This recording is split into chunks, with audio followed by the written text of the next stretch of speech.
Praise the Lord. आज मैं आपसे जिस विषय में बात करना चाहता हूँ वो यह है कि प्रभु आपको आशीष का कारण बनाएंगे। प्रभु आज आप कहीं पे भी हो पर प्रभु आज आपको आशीष का कारण बनाएंगे। और अगर हम उत्पत्ति की पुस्तक उसका 12 अध्याय उसका दूसरा पद को पढ़ते हैं तो वहाँ पे ये लिखा रहता है कि तू आशीष का मूल होगा। यहाँ पे परमेश्वर आपसे बातचीत करना चाहते हैं कि तू आशीष का कारण होगा, तू आशीष का मूल होगा। यहाँ पे अगर हम बहुत से लोग होते हैं जो कि दूसरे व्यक्ति के बारे में बोलते हैं कि वो तो उसको कुछ आता नहीं है, वो कुछ कर नहीं सकता, पर ऐसा नहीं है क्योंकि यहाँ पे परमेश्वर का वचन यहाँ पे उत्साहित कर रहा है कि तू आशीष का मूल होगा, तू आशीष का कारण होगा। और अगर हम परमेश्वर में से एक और वचन को निकाल ले,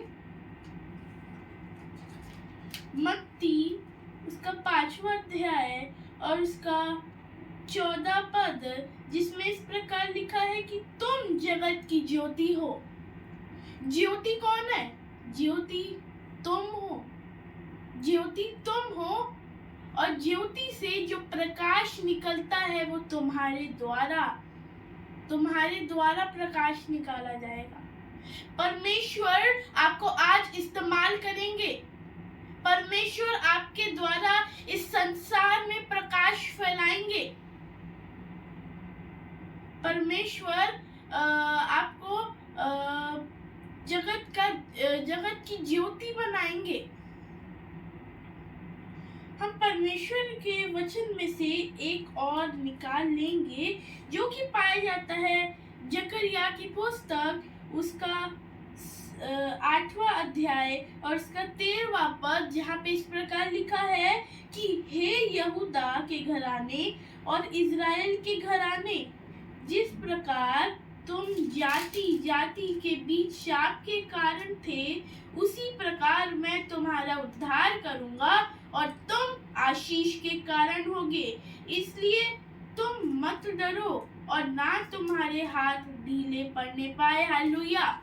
ये वचन हमसे बातचीत करना चाहता है, ये वचन हमसे हमें उत्साहित करना चाहता है कि तुम अभी पहले शाप थे, अब तुम क्या हो? पवित्र हो।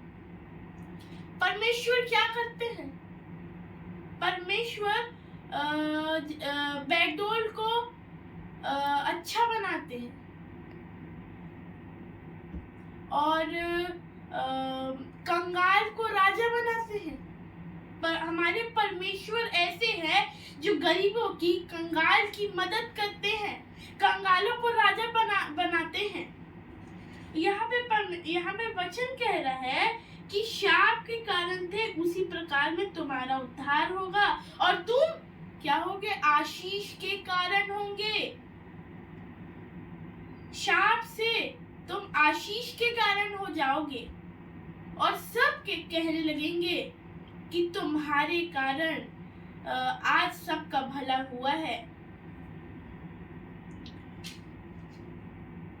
तुम्हारे कारण सबका आज भला हुआ है। परमेश्वर आज आपको इस्तेमाल करना चाहते हैं।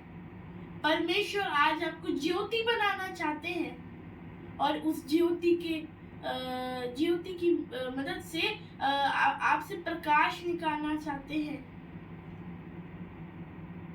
सो परमेश्वर इन वचनों के द्वारा आपको बहुत तारीफ से आशीष दे। आमीन।